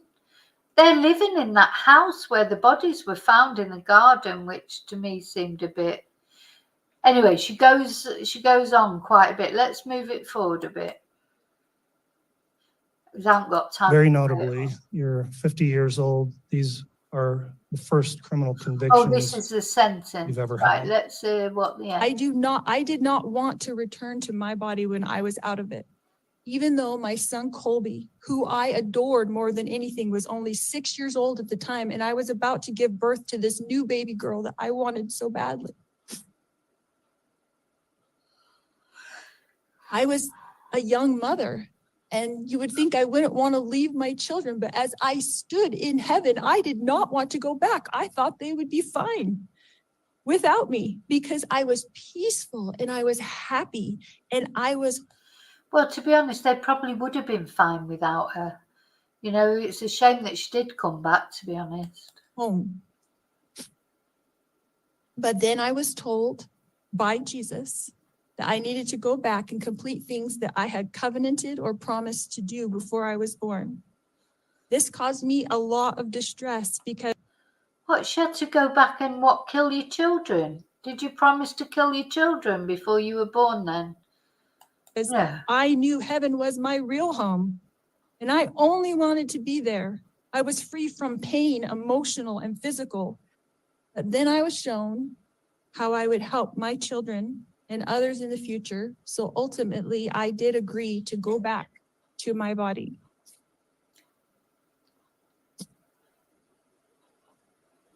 Tylee has visited me. Oh, Tylee has visited me. She is happy and very busy. Tylee is free now from all the pains of her life. Tylee suffered horrible physical pain her whole life. I sat with Tylee in the hospital year after year after year while she screamed in pain when the morphine wasn't even enough to take away the pain of her pancreatitis. I sat there while she cried and I held back her hair while she threw up. And I am the only person on this earth who knows how much Tylee suffered in her life. She had pain every single day. She never felt. Oh, well, once she chopped her head off, then she didn't have any pain then, did she? It's unbelievable what she's saying, isn't it? Tylee suffered every day of her life. They murdered her and dismembered her. What? It's just beyond thinking about, isn't it, really? Her body did not work right. And I don't know if that was from complications from me dying while she was being born or something else, but she had a very difficult life. She was sexually abused by her own biological father since she was 3 years old. Now, just to say, there is absolutely no proof of that whatsoever. She accused Tylee's father of sexual abuse, but there is no evidence of it. And he mysteriously died. He was another one that thought that Alex probably murdered. You know, she is unbelievable, this woman. And she was forced by family court to go visit him for 10 years against her will. I fought. No, not Charlie, the one before. For her in court. I protected her. I tried to protect her with my whole life. I tried to protect her. I worried about her every single day.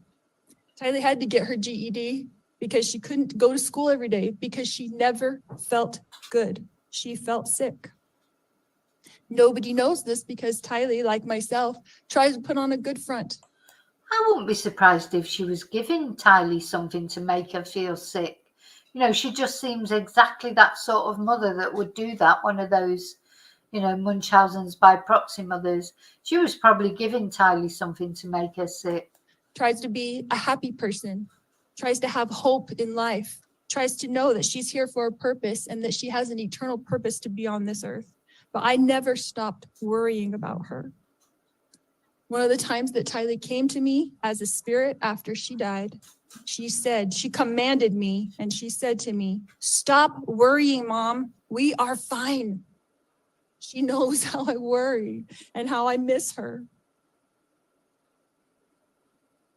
The first time JJ visited me after he passed away, he put his arm around me and he said to me, "You didn't do anything wrong, Mom. I love you. And I know you loved me every minute of my life." JJ, Joshua Jackson, was an adult spirit. And he was very, very tall when he put his arm around me. Oh, she's mental. He is busy. He is engaged. He has jobs that he does there. And he is happy where he is. His life was short, but JJ's life was meaningful. JJ was a wonderful person and touched the lives of everyone. And I adored him every minute of his life. Okay, so I think you've got the idea about Laurie. Now, of course, Chad is on trial. So Laurie was found guilty. She got the multiple life sentences, and thank God for that. And then now Chad Daybell is on trial. So we're going to just listen. We were going to listen to the recap of the first couple of days of the trial. But first of all, I just want you to listen to this call that he had with his daughter. Now, remember what I was saying? Chad Daybell's children still think he's innocent. Just unbelievable, to be honest. Anyway. So this was presented in court. Yes. Can you just explain and confirm what that is? That's my patrol vehicle with Chad Daybell sitting in the back section where we have our detainees. And to confirm also, is this the day of June 9th, 2020? Yes. So this is all relative to the search that you've been testifying about already? Yes. Thank you. You understand why that? Yeah. So you just stay here with them? Okay.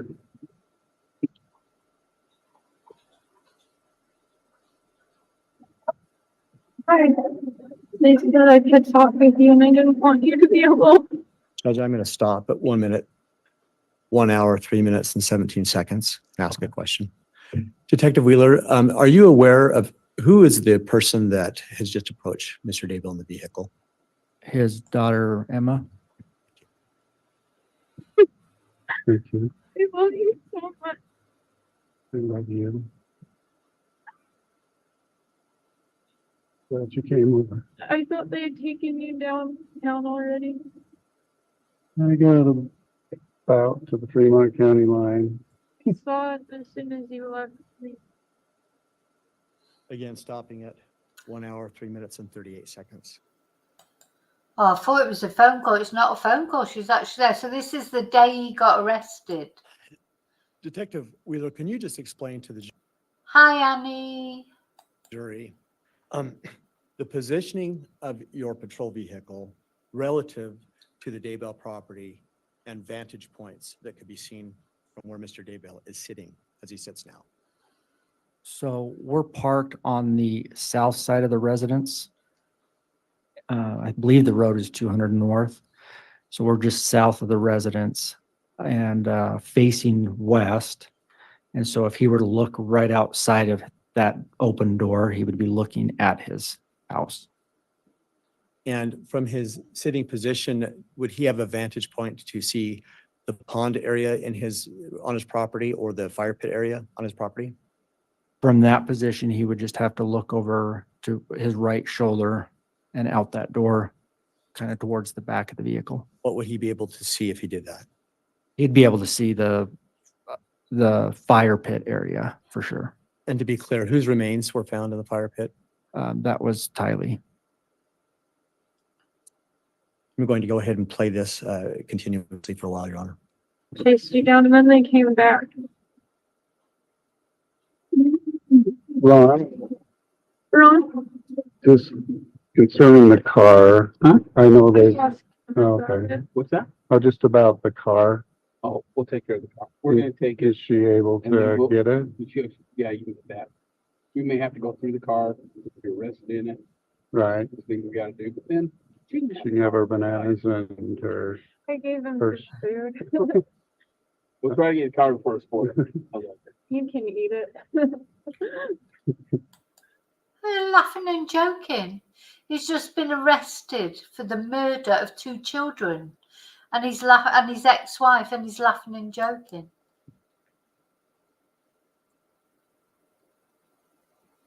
so Eric, or Ron, so like my wallet, will that be able for her to pick up, or could I turn that over to her right now? Is that in the car, is that here? It's right here. That's it's up to you. I don't see, can I look through it? Just make Sure. They're going to get Mark. Lisa? No, Oh. Is there anything that you're gonna need in that? Well, she'll be running my finances, I suppose, so. That has a little money on it, you could, Okay, just, so these are credit cards, so you're good if she just takes them, yeah. correct? In the middle drawer on the left side in Mark's room, there's about, Have you heard his voice? In the middle drawer on the left side of the bathroom. How is he supposed to be this charismatic prophet, a god? He's supposed to be like the second coming. For God. Honest to God, they must be on something, these people. about $9,000 in 2 white envelopes. Okay. So get that.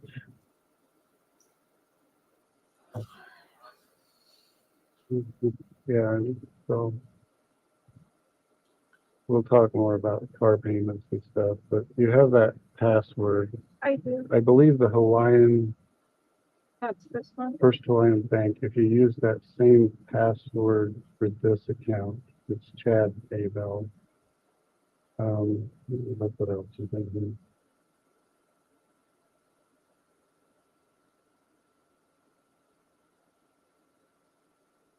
the producer there. This has nothing on it. It's like $6. That has to go away. This, okay, in that same drawer, you can grab it, is a piece of this that would fit in here, and it's got the company card, company business card. And So just make sure you get that. Um, And this is all in Mark's room. yeah, I put that in there. There's like a pamphlet with a guy who's sitting in a car. It's for the Wells Fargo auto loan. That's the loan that they went on. Yeah, and so that. Anyway, again, I think you get the picture.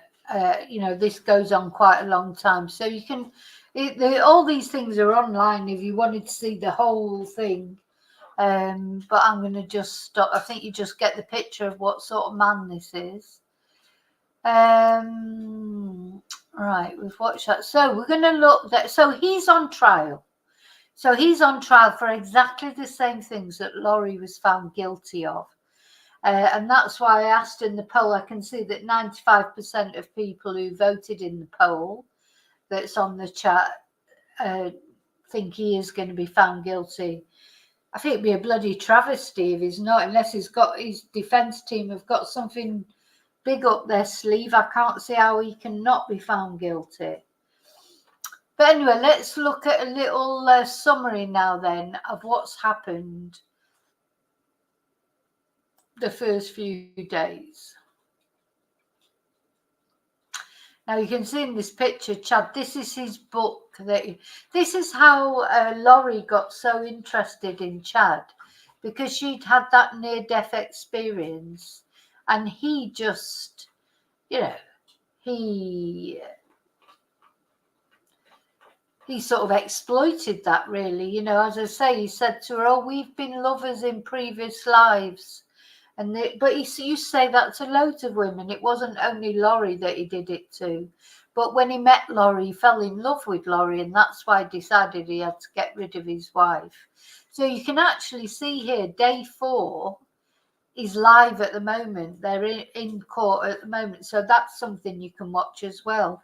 Not now, because you're watching my live at the moment, but you can watch the trial live. It is being broadcast. So let's have a look at a recap of day 3. So day 4 is happening at the moment. We'll have a look at this recap with Court TV. The world. Chad's prior wife, Tammy, died at home 2 weeks before he married Laurie. Laurie's prior husband, Charles, was shot and killed by Laurie's brother, Alex, 4 months before she married Chad. Laurie's children, Tylee and JJ, disappeared about 2 months before Chad and Laurie's wedding. This is the bizarre timeline of the Doomsday couple, Chad and Laurie Daybell. Laurie has already been convicted for her role in the murders of her children and Chad's first wife. She is now in Arizona awaiting a trial for the murder. Look at her laughing. Look, she's having a great time. She doesn't take any of it seriously, except that one time, you know, that I said to the only time she showed any upset at all was when she saw the bodies of her kids. You know, she had at least the grace to look upset, but the rest of the time, oh my God, she's laughing and joking, smiling. She's a nutcase. Of her fourth husband, Charles. Meanwhile, Chad is on trial facing triple murder charges and the death penalty. Tonight, we will listen to Chad as he speaks with his daughter from the back seat of a police cruiser as investigators dig up his backyard and find the remains of Laurie's children. And we'll have all the latest from court with a live report as we investigate the strange world of the Doomsday couple, Chad and Laurie Daybell. I'm Vinny Politan. Thank you so much for joining us tonight here on Closing Arguments. A big, dramatic day inside the courtroom in the Doomsday Prophet death penalty triple murder trial. Let's begin, though, with one of those 3 victims in this case, or alleged victims, depending upon, you know, who you believe here, as we watch the evidence. Tammy Daybell. This is a woman who just suddenly died. Suddenly died. Not old. Now, I think there'll be some discrepancy about the state of her health, but my understanding is she's training for like a marathon, and she just died. Like, I don't understand how that, like you go to bed and then someone just dies. That's not normal. The first thing you would think in a situation like that is maybe a brain aneurysm, something like that. Maybe a heart attack while you're sleeping. She's training for a marathon though. And you would think there'd be something leading up to it. Something leading up to her suddenly dying. But when someone suddenly dies, that becomes suspicious or at least curious as to what happened. Yet there was very little curiosity from Chad Daybell. That's because after his wife suddenly died, he suddenly got married again to Lori. So there wasn't a lot of like, oh, what happened? You know, what happened to Tammy? You know, some of those questions that many people have when a loved one passes away suddenly. You know, like what happened to, you know, Uncle whoever or Aunt whoever, you know, like what happened? That curiosity just wasn't there. And we've heard he always knew she was going to die before she was 50. My question is, yeah, the other thing is he'd gone around telling everybody that he'd had a vision that Tammy was going to die before she was 50. did Tammy know? Right? Obviously if you're the not. prophet and you know that your life's going to have 2 segments and you know the second segment's without her, you're going to let her know? Did they talk about it? You think maybe if she knew she was going to die before 50, maybe she would go to a doctor? I don't know. So when your wife suddenly dies, then you suddenly marry someone else. Anyone who's watched Court TV through the years, red flags are all over the place, right? But the question I really had is, you know, what did the kids think? Because Chad Daybell and Tammy, they raised a family. And these are adult children, not like little ones who, you know, don't necessarily have questions or don't understand the world, don't understand life and death necessarily. These are adult children. So what did they think? I think that's important in looking at this case. I think it'll be important for the jury to hear from the kids. And tonight we're going to hear from one of them. Because the day he's getting arrested, Chad Daybell, he talks to his daughter. And the camera's rolling. The microphone's on. We'll see it, we'll hear it. It's interesting. It's very interesting. Trust me. A lot of interesting things happening today inside that courtroom in Boise, Idaho. Let's take a look at some of the biggest moments from today.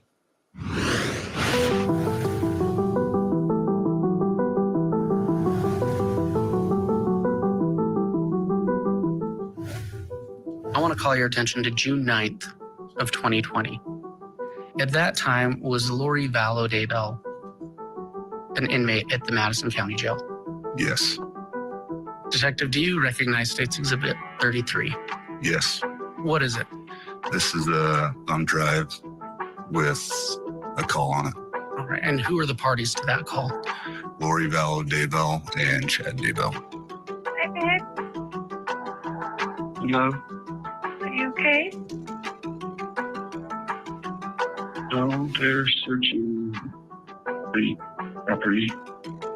The house right now? Yeah. Yeah. I'm at MS.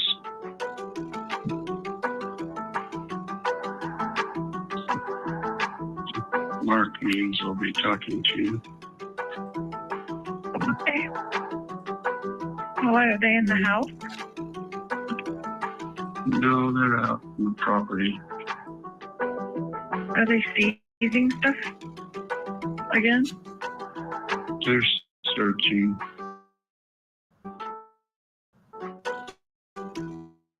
The search warrants, and so.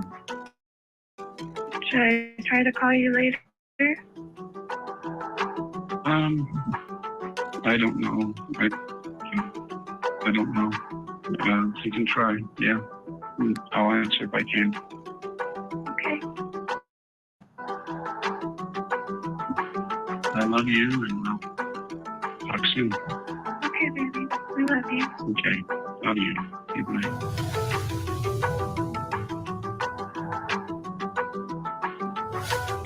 So when we arrived, I helped maintain traffic as they were in the process of closing the road down in front of the house because multiple vehicles were going to be showing up. So I helped maintain some traffic control at the beginning. And then I stood by as detectives went and served that warrant to the occupants inside the home.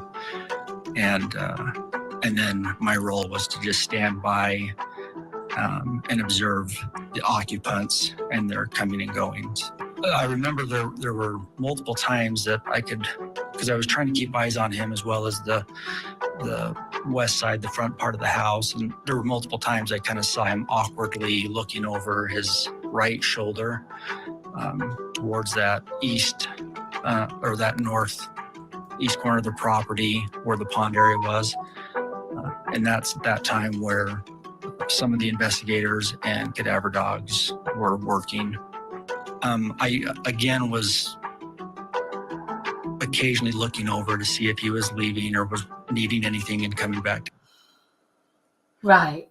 Now, I was planning on playing more of this, but the music that's on it, I think it might come up as copyright. But anyway, I think I've given you a bit of an... It's getting quite late now. I'm really tired. I want to go to bed.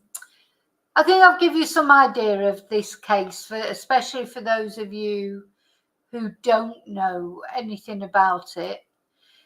That's Chad. He's up for trial. He's on the, he's being tried. He's on the stand. This trial will take quite a long time, just like Laurie's did. But hopefully, he will get found guilty, just like Laurie did. So, yeah, according to the poll... Oh, what happened there? What the hell happened there? According to the poll, 95% of you think he'll be found guilty, and only 5% of you think he won't be found guilty. So let's hope so. Let's hope he is found guilty. Anyway, I'll be back tomorrow. I've already got things that I want to put on a video, but, I just can't. I feel like I could just be here all the time. There's loads of things I want to talk to you about, but I'm just too tired now. I just can't do it now, but I'll be back tomorrow. So thank you for watching. Take care. Remember to live and love wisely and carefully. This is a hell of a case. I know. Who's the 5%, David? That was probably Chad's kids taking part, or Chad himself. Maybe in prison. He's allowed to go on YouTube. Yeah, who pressed it that they think he's going to be found not guilty? But you never know, do you? Because you don't know what he's got up his sleeve. He might have something up his sleeve. People think that he's probably going to try and blame it all on Laurie and get off that way, but we'll see. I don't see how he can get away with it. But anyway, you never know. You didn't respond before, Charlie, because you didn't know about the case. Okay, I'm just going to send some special chatterai hearts out. Nothing's working properly. Oh, there they are. Oh, nothing's working. When I get tired, things stop working. Everything stops working. So there you go. I think it's working now. Yeah. Remember to live and love wisely, carefully. And listen, whatever, don't get involved with any doomsday prophets. Please don't get involved with any doomsday prophets. And, don't believe someone when they tell you that you've met in 7 different lives and been a couple in 7 different lives, and your children are zombies and they're dead anyway. So killing them won't matter because they're already dead because they've been taken over by evil spirits. Good God. Anyway, night night, and until I see you again, may your God go with you. Night night.